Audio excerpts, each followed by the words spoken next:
Hey you guys, I'm Ashley. Thanks for clicking on my very first video. So today I'm going to be talking to you about BBL because I am literally getting it done tomorrow at 8:15. Super crazy to think how soon this is coming. My anxiety is seriously on the roof.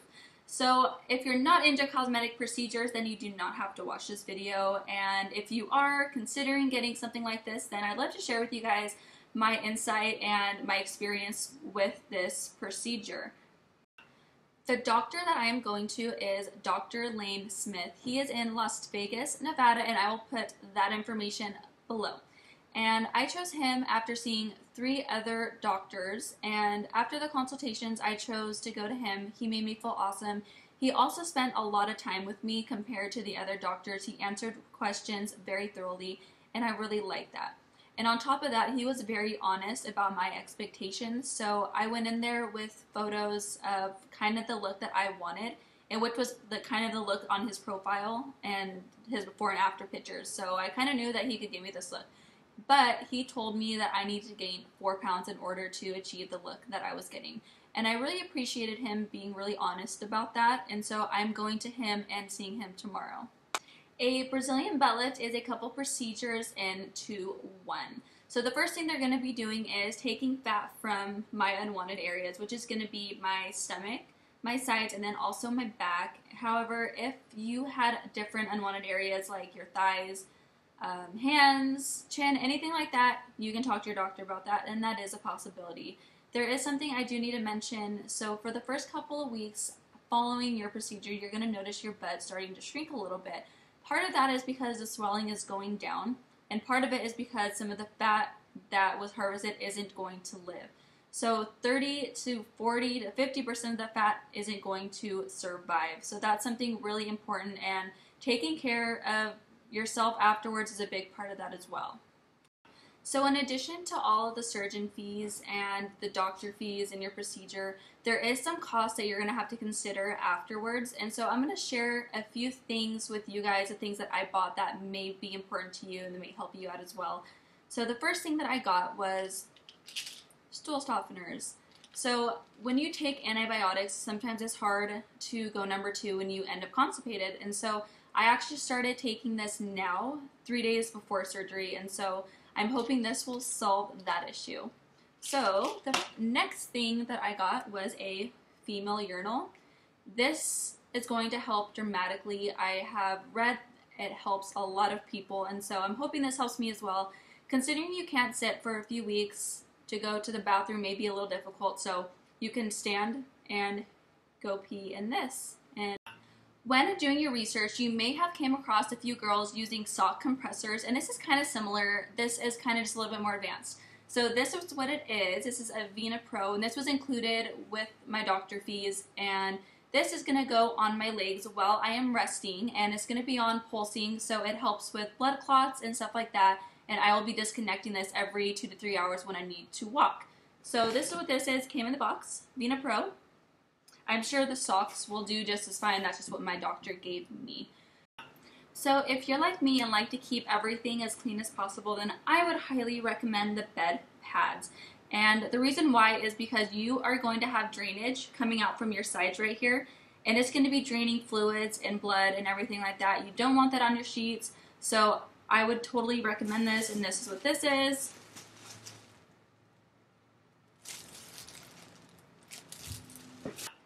If you are in the process of getting a BBL, then you might have heard of the Bbl pillow. And this is definitely going to be useful because you are going to be wanting to sit after a few weeks and you really can't.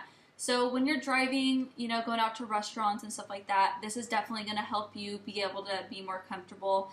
And this is a Brazilian butt pillow. You are going to place your thighs on these and your butt's going to hang out. And so you're not going to put any pressure on your butt, and you're not going to kill any fat that was transferred. So this is really beneficial, and there are different models that you can get. I got this one. This was about $70, and I got it off of Amazon. So that's that. I also bought disinfectant spray, and I'm going to be spraying this the day of the surgery, doorknobs, everything like that, because I don't want an infection. Also, do not sleep with your pets on the same bed, because that also can cause an infection. Dial soap antibacterial soap. Scrub with this the day of surgery. Get rid of all the lotions, fragrances, everything like that. Makeup, eyelashes, take it all off. Use this. My doctor recommended that as well. Pads, because it's going to be your time of the month eventually during this time period, since it is an extended, 6 weeks of recovery. This is probably going to be a lot easier to use than tampons, considering you can't sit, so I would recommend these as well. If you have done surgery before, you might have figured out that you are going to be having to take a lot of medications. And by a lot, I am taking 7. So I have about 7 different things that I have to try to keep up with, and I am taking 2 antibacterial pills. I am taking an antifungal, which helps yeast infections, and so you don't want an itchy vagina, I don't want an itchy vagina, so I'm going to be taking that. So that's super important. The other one is a blood thinner, and it's actually a shot. So hopefully that I don't have to do that, because I'm not into giving myself shots. So that would suck. And let's see, what else? Oh, and I got Percocet too for like helping the pain, because it's gonna probably hurt a couple days. So I got that, and I got another muscle relaxer. So those are the pills that I got. So the person that's going to be doing my anesthesia just wrote me and was making sure that I wasn't smoking or anything like that, just because smoking can actually impact your results, and it's just really not good for you. It can also slow down the healing time. So please don't do that, for a few weeks and a few weeks after, just to make sure that you are absolutely safe. And also, he did mention that now, at this time, I should start lightening my diet. So the last meal tonight that I'm going to be eating is going to be very, very light. And I can't eat 8 hours before the anesthesia, so I'm not going to be able to eat in the morning. But 1 hour before I'm supposed to be there, he did say I should be drinking a little bit of Gatorade, and that helps with electrolytes and stuff like that. So that's what I'm going to be doing before. And let's see, he also told me not to wear eyelashes or anything like that. We went over that, told me to wear light clothing, pullovers, shoes that are really easy to put on, no shoelaces. I wouldn't be able to do that anyways. I wouldn't be able to bend down. And I'm also going to be taking an antibiotic and a nausea pill tonight. So I'm going to be starting my medication tonight, and those are the kind of things that he wrote me right now. Just wanted to let you guys know about that. In addition to your surgeon doing his job, making sure you're safe and giving you your results, it's also your responsibility to make sure you're taking care of the fat. And so for the first few weeks, you are going to be wearing a faja, and it's kind of like a compression garment, and you're going to be wearing that for a while, and it's really tight, kind of like similar to the waist trainer. And it's going to go up, it's going to go up here really, really tight. It's going to go to your thighs, and it's going to keep your butt in place, help your skin get back to normal. And that's really important, and your doctor that you decide to go to will let you know how long he wants you to wear that for. But your doctor does his part. You need to make sure to do your part. Do not sit on your butt. Do not sleep on your back. Make sure to sleep on your stomach. My doctor did not recommend me sleeping on my sides for a couple weeks, so I'm going to have a little issue with that. I'm just going to listen to everything that he says, because when you pay a lot of money, you want to make sure you're doing everything correct.